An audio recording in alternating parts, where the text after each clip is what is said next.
इस खबर के सह प्रायोजक है Paradise Collection and Suit Store, Railway Station Road, Lalitpur.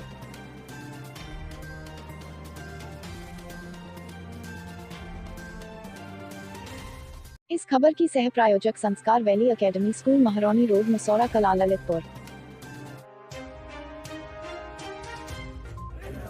नमस्कार दोस्तों, ललितपुर लाइव टीवी में आपका स्वागत है। मैं आपके साथ रविजन चुनगी। हम ललितपुर के मुख्यालय के घंटाघर के स्थित कांग्रेस प्रचार कार्यालय पर हूँ। यहाँ पर कांग्रेस की राष्ट्रीय प्रवक्ता साधना भारती का आगमन हुआ है। उनके साथ ललितपुर विधानसभा की प्रभारी किरण अहरवार का भी यहाँ पर आगमन हुआ है। हमारे साथ कांग्रेस पार्टी के उम्मीदवार ललितपुर विधानसभा के बलवंत सिंह राजपूत हैं और जिला अध्यक्ष सुनील खजूरिया हैं और नगर अध्यक्ष हमारे रहे हैं जो हरिबाबू शर्मा हैं। हम आज बात करते हैं साधना भारती से, जो राष्ट्रीय प्रवक्ता हैं कांग्रेस की। आपका ललितपुर में आगमन हुआ है जी 2026 को लेकर, तो 2026 में जो विगत दिनों घटनाक्रम हो रहे हैं, इस संबंध में आप क्या कहना चाहते हैं? देखिए, कोई भी अपराध है वो दुखद है, और ये तो आप देख लीजिए, शासन और प्रशासन का कहीं ना कहीं ये चरमराता हुआ शासन और प्रशासन है, जो कि कहीं ना कहीं अपराधों को होने से रोक नहीं पाते। जिस तरह की घटना देलवारा में हुई, हत्या की घटना हुई, उसकी मैं निंदा करती हूँ, भर्त्सना करती हूँ, क्योंकि मेरा कार्यक्रम का रूट वहीं से, मैं जाऊँगी भी वहाँ से होते हुए, तो मैं बिल्कुल वहाँ रुकूंगी और परिवार के सदस्यों से वहाँ पर मिलने का काम भी करूँगी। सवाल आज ये है कि चाहे महिलाओं की बात हो, चाहे दलितों की बात हो, चाहे पिछड़ों की बात हो, कुछ भी रहा हो, ये सरकार हर पैमाने पर कहीं ना कहीं असफल दिखाई देती रही है। बुंदेलखंड के अंदर आप लगाएंगे, चाहे पाली की घटना हो, जहाँ खाद्य की लाइनों में खड़े खड़े किसान को मृत्यु के आगोश में गए, जहां प्रियंका गांधी जी गए, क्यों नहीं आए भाई योगी आदित्यनाथ जी? क्यों नहीं आए आदरणीय अमित शाह जी? कहाँ थे नरेंद्र मोदी जी? और मैं ये भी कहूंगी, बुलंदशहर के अंदर भी जो छतारी में हुआ, वहां भी आदरणीय प्रियंका गांधी जी गई। हम पूछ रहे हैं, अगर कोई पिछड़ा है तो आप पिछड़ों के नाम पर वोट मांगते हैं। प्रधानमंत्री जी चुनाव में आते ही कहते हैं मैं पिछड़े वर्ग का हूँ, सब बताते हैं इनके नेता हम पिछड़े वर्ग के हैं। तो भाई अगर आप पिछड़े वर्ग के हैं, तो वो जो लोधी बच्ची की हत्या हुई वो भी पिछड़े वर्ग की थी, तो आप क्यों नहीं गए घर? अगर अमित शाह जी वहाँ बुलंदशहर प्रचार करने गए, क्यों नहीं योगी आदित्यनाथ जी गए? गृह मंत्री हैं आप, अमित शाह जी, आप मुख्यमंत्री हैं, आपकी जिम्मेदारी बनती है, आप नहीं गए। लेकिन आदरणीय प्रियंका गांधी जी ने लड़कियों लड़ सकती हूँ के नारे को सार्थक दिखाते हुए और उसे और सक्षम बनाते हुए महिलाओं की हम लोग सहायता के लिए और ढांढस बनाने के लिए गए, और हम पूरी तरह से उनके साथ खड़े हैं। बुंदेलखंड की जितनी समस्याएं, चाहे वो फैक्ट्री की समस्याएं हो, रोजगार की समस्या हो, चाहे शिक्षा की समस्याएं, स्कूल बहुत दूरी पर है, गांव के बच्चे इंटीरियर में अगर पढ़ने जाते हैं बहुत दूर जाना पड़ता है। तो मैं तो यही कहूंगी कि अगर बुंदेलखंड की जनता ये चाहती है कि विकास हो, ये चाहती है कि रंजिश की राजनीति ना हो, आपसी दुश्मनी, जो भय, जो घृणा का वातावरण, चाहे पुलिस के द्वारा पाली के अंदर एक व्यक्ति को पीट कर मार डाला गया और उसके बाद पुलिस प्रशासन कहीं ना कहीं चुप दिखाई देता है और शासन कुछ कार्रवाई नहीं करता, आवाज़ उठानी पड़ती है लोगों को। तो मुझे लगता है कि ऐसी सिचुएशन जब बन जाए, जब कानून का राज्य खत्म होने लगे और फिर मुख्यमंत्री जी अपनी गरिमा को तार तार करते हुए कहते हैं मैं गर्मी उतार दूंगा, मुझे लगता है ये अहंकार है। जनता गर्मी उतारने का काम जिस दिन करेगी, वोट की चोट से और सत्ता से सड़क पर इन्हें लाने का काम जरूर करेंगे। हम ये आपसे पूछना चाहते हैं, ललितपुर विधानसभा में आप आई हैं और महरौनी विधानसभा भी आप देख रही हैं, तो कांग्रेस पार्टी के उम्मीदवार चुनाव जीते हैं और मतदाता उन्हें वोट दें, तो ऐसे कौन से कारण हैं जो मतदाता वोट दें? देखिए, मैं तो कह रही हूँ, आज जो भारतीय जनता पार्टी है उनकी खामियां उनकी उपलब्धियों के आगे पहाड़ की तरह खड़ी है। पहला कारण ये कि उन्होंने जितने वादे किए कोई पूरा नहीं किया। इन्होंने कहा था हम रोजगार देंगे, क्या रोजगार दे पाए? इन्होंने कहा था महिलाओं को सशक्त करेंगे, क्या कर पाए?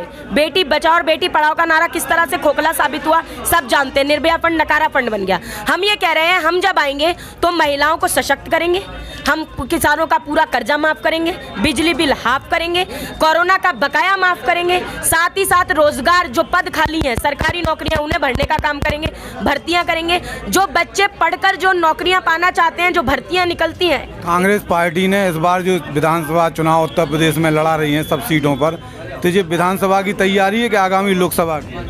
देखिए, विधानसभा में तो विधानसभा की तैयारी होती है, लेकिन हर पार्टी, आगामी लोकसभा चुनाव भी आने को है, उसकी तैयारियां तो देखिए कोई भी पार्टी शुरुआत से। कितने प्रतिशत वोट की उम्मीद है आप? देखिए, मुझे नहीं लगता कोई आंकड़ा कहना सही होगा कि इतना प्रतिशत, क्योंकि हम मैं कांग्रेस की कितनी सीटें आ सकती हैं कांग्रेस? नहीं, मैं भारतीय जनता पार्टी की नहीं हूँ जो कहूंगी डींगे हाँकूंगी कि हम 350 पार। भाजपा का तो बता सकती हूँ कि भाजपा तो 99 के फेर में है। आप चुनाव लड़ रही हैं, अपना बताएं। नहीं, मैं अपना तो बता ही रही हूँ ना कि हम विधानसभा उत्तर प्रदेश में कितनी सीटों की संभावना? देखिए, मैंने कहा मैं एग्जैक्ट आंकड़ा बिल्कुल उसमें नहीं जाऊंगी। आप हर जगह जा रही हैं और राष्ट्रीय प्रवक्ता जा रही हूँ, राष्ट्रीय प्रवक्ता भी हूँ, हर जगह देख रही हूँ, जनता का सपोर्ट है। आपने प्रियंका गांधी जी की चाहे रोड शो देखे हो चाहे रैलियां देखे हो, भीड़ उमड़ कर आ रही है। वो रोज अगर आप रोड शो की बात करें, यहाँ पर राजेश खैरा 2007 में और आगे भी चुनाव लड़े हैं। राहुल गांधी आए थे, रोड शो में तिर रखने को जगह नहीं थी और वोट प्रत्याशी को 4400 आए थे कुल।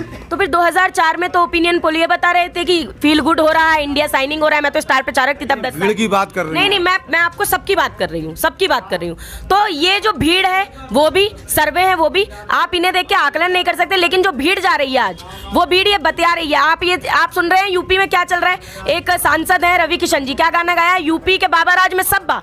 हम कह रहे हैं यूपी के बाबा राज में सबने देखे शव बा, लोकतंत्र के लूटत बा, पीड़ित के पीटत बा, महंगाई से मारत बा, बेकारी फैलावत बा, गंगा तीरे हिंदुओं के दफनाने पड़े शव बा, गंगा जी में जलाने की जगह बहाने पड़े शव बा। तो भाजपा का ग्रह भारी बा और जनता ये बतिया रही बा कि विपक्षी पार्टियां छा रही बा, लड़की हूं लड़ सकती हूं के नारे के साथ प्रियंका गांधी जी अब आ रही बा और भाजपा का सुपड़ा साफ बा। साधना जी अभी तक कहाँ थी बा?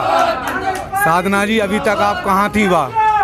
मैं कहाँ थी? मैं यही थी, बिल्कुल जनता के बीच में रही हूँ हमेशा और आध्यात्मिक प्रवचन करने आती रही हूँ। कहाँ बात मीडिया के सामने अब आई हूँ। अब आप पूछ रहे हैं कहाँ बात, तो ये मुझसे मत पूछिए, ये पूछिए योगी आदित्यनाथ जी से कि जब किसान आत्महत्या कर रहे थे तो योगी जी कहाँ थे आप। पूछिए आप आदरणीय नरेंद्र मोदी जी से कि जब बनारस के अंदर छन्नूलाल मिश्रा जो प्रधानमंत्री जी के प्रस्तावक रहे लोकसभा चुनाव में, उनकी बेटी को जब कोरोना से मृत्यु हुई, उनकी शव की शक्ल देखने के लिए 25,000 रुपए कैश देने पड़े, बेटी की शक्ल नहीं देख पाए मृत्यु के बाद, तो वो तब प्रधानमंत्री जी कहां बा, वो पूछिए। साधना भारती यही है, जनता के दिलों में है, जनता के साथ है और बलवंत सिंह राजपूत जी को हम लड़ा रहे हैं चुनाव क्योंकि वो जनता के दिल में बसते हैं और जनता के परिवार के सदस्य के समान। यहाँ तक आपने कहा कि आध्यात्मिक यात्रा आपने शुरू की है और राजनीति में तो आध्यात्मिक और राजनीति में कितना उचित है संपर्क हुआ?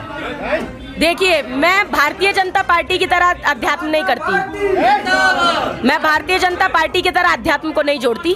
मेरा अध्यात्म में भी जो विचारधारा है वो कांग्रेस पार्टी के। मैं कहती हूँ इंसानियत, मानवता सर्वोपरि है। हाँ से हिंदू और माँ से मुसलमान, यानी हमको बनाने वाले परमपिता परमात्मा ने हम सबकी जाति एक बनाई है मानव और हम सबका धर्म एक बनाया मानवता। महाउपनिषद के अध्याय 4 का 71वां श्लोक है, अयम निज परोवेति गणना लघु चेत साम उदार चरिता नाम तु वसुधैव कुटुंबकम। उसको साधना भारती व्यक्तिगत रूप से भी मानती है और राजनीतिक विचारधारा में भी अब वही मानते हैं। इसीलिए हम हर जाति हर धर्म के लोगों को बराबर रखकर, हमने महिलाओं को बराबर रखकर आदि आबादी का भी सम्मान किया, प्रत्येक जाति और प्रत्येक वर्ग का सम्मान करते हैं अब चुनावी मैदान में। तो चुनावी समर में आपके प्रत्याशी कितने प्रतिशत वोट ला सकते? इस चुनावी मैदान में ललितपुर से तो कहूंगी हमारे प्रत्याशी जीत रहे हैं भारी मतों से। महरौनी विधानसभा में और बता दो कि ललितपुर जीत रहा है तो उत्तर प्रदेश में सीटें कितनी आएंगी? मैंने आपको कहा मैं आंकड़ों पर जाऊंगी नहीं, मैं क्योंकि ये नहीं, अब जैसे ओपिनियन पोल क्या बता रहे थे मैंने बताया ना। फिर उसके बाद 2004 में ओपिनियन पोल कह रहे थे कि फील गुड होगा, तब मैंने कहा था कि फील गुड नहीं, ये डील गुड हो रहा है। तो डील रोड और फील्ड रोड के बीच में साधना भारती जी अटक चुकी हैं, लेकिन वे अपने प्रत्याशी के चुनाव प्रचार ललितपुर विधानसभा महरौनी में आ चुकी हैं और उनकी 2 सभाएं हैं। आने वाले 20 फरवरी को मतदान होना है। वोट किसको कौन डालेगा ये कह नहीं सकते हैं, लेकिन साधना भारती की अपने शब्दों पर साधना और कांग्रेस के प्रति साधना और खुद पर अपने आप को साधना का क्रम अनवरत जारी है। हर चुनाव रैली में हर जगह आध्यात्मिक और राजनीति का तालमेल वो बनाए हुए हैं। अब ये समझना मुश्किल हो रहा है कि आध्यात्मिक और राजनीति का तालमेल प्रत्याशी को विजय दिलाएगा कि साधना जी को विजय दिलाएगा। ललितपुर लाइव टीवी से मनोज जैन के साथ रवि चुनगी की रिपोर्ट। चलो।